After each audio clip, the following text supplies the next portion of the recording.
ভাইরা আমার, স্বামী যদি আদেশ করে যে আমার বাবা মার খেদমত কর, এখন বোনের প্রশ্ন হলো আমি অসুস্থ হয়ে গেলেও কি স্বামীর সে নির্দেশ মানতে হবে কিনা? উত্তর হলো না।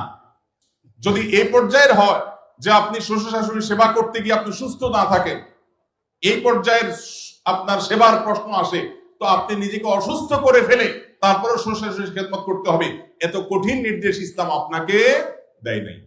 তবে এ জাতীয় ইস্যুতে আমি অনুরোধ করব, কোনো ভালো বিচক্ষণ বিদগ্ধ আলেমের কাছে দেখা করে উভয়ের পরিস্থিতি পর্যালোচনা করে অ্যাসেসমেন্ট করিয়ে তারপর সমাধান নেওয়ার চেষ্টা করবেন। কারণ এখানে আপনার কাছে যেটাকে মনে হচ্ছে বাড়াবাড়ি, আদতে সেটা খুব নরমাল বিষয় হতে পারে। এই জন্য তৃতীয় পক্ষের কারোর সহযোগিতা নিলে সেটা সবচেয়ে ভালো হয়। এই প্রশ্নোত্তরের সংক্ষিপ্ত সেশনে আমরা অল্প কথা উত্তর দিয়ে গেলে আপনার ভুল বোঝার সম্ভাবনা আছে। সেজন্য কোন দক্ষ আলেমের কাছে, বিচক্ষণ ইমাম সাহেবের কাছে গিয়ে দুজন মিলে তারপরে পুরো অবস্থা জানাবেন। শরীয়ত মৌলিকভাবে মেয়েদের জন্য শ্বশুর শাশুড়ির খেদমত করাকে ফরজ ওয়াজিব করে নাই, কিন্তু স্বামীর প্রতি তার যে শ্রদ্ধা ভালোবাসার দাবি আছে, সেই দাবি থেকে যে স্বামীটা সারাদিন আমার সংসার সন্তানের উন্নতির জন্য কষ্ট করে, সেই স্বামীটা অগোচরে তার উপরে কর্তব্য তার বাপ মার সেবা করা। তিনি যেহেতু আমার কাজে গেছেন, আমি তার জন্য একটু হেল্প করলাম, তার হয়ে একটু কাজ করলাম।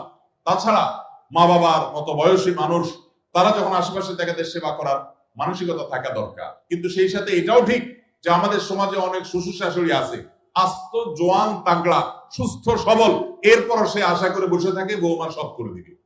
এটা খুব বাজে একটা অভ্যাস।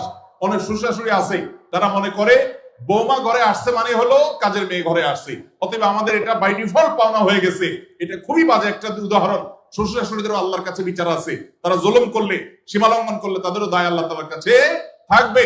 নিজের মেয়েটা তাকে দিয়ে কোনো কাজ করায় না, আরেক ঘরের মেয়ে আসছে তাকে দিয়ে সারাদিন গাদা খাটনি করা, এটা জুলুম। অতএব জুলুমও করা যাবে না। আবার বোনরা শ্বশুর শাশুড়িদেরকে ইগনোরও করবেন না। আল্লাহ তাআলা আমাদেরকে আল্লাহর নির্দেশকে যথাযোগ্যভাবে মানার তৌফিক দান।